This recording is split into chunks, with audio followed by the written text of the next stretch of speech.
नमस्कार शेतकरी मित्रांनो, माझ्या यूट्यूब चॅनलमध्ये आपल्या सर्वांचे स्वागत आहे।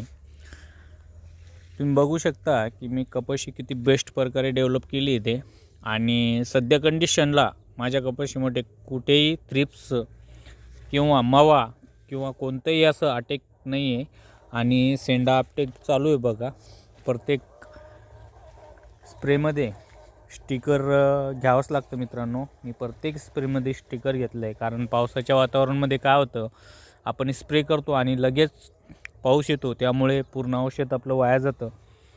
म्हणून तुम्हाला म्हणतो, स्टिकर प्रत्येक वेळेस घ्या, प्रत्येक फवारणीला स्टिकर घ्या।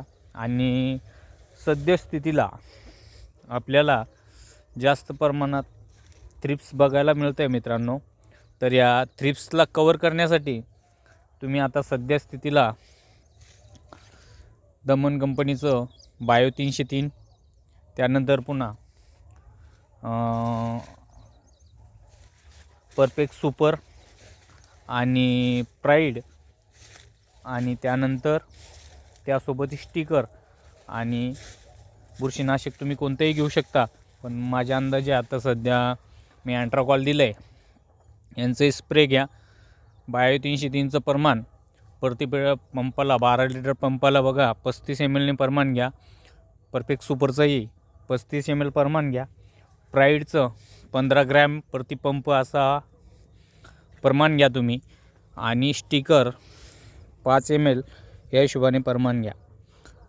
आणि तुमच्या कपाशीची हाईट पण भरपूर जोमात होईल मित्रांनो। आणि त्यामुळे काय होईल की स्टिकर फवारल्यानंतर कोणत्याही पाल्याला मागून किंवा कुठेही अटॅक राहणार नाही आणि तुमची कपाशी खूप बेस्ट प्रकारे डेव्हलप होईल। आणि तुम्ही बघू शकता, फळधारणाही खूप बेस्ट प्रकारे झाली। खाली तुम्ही बघा, या प्रकारे मस्त फळधारणा झाली मित्रांनो। आणि एकदम लसलशीत असं कवळक डेसा आहे। 4x2 वर मी लागवड केलेली आणि या प्रकारे प्लॉट मी डेव्हलप केला आहे मित्रांनो। तुम्ही करा। धन्यवाद मित्रांनो।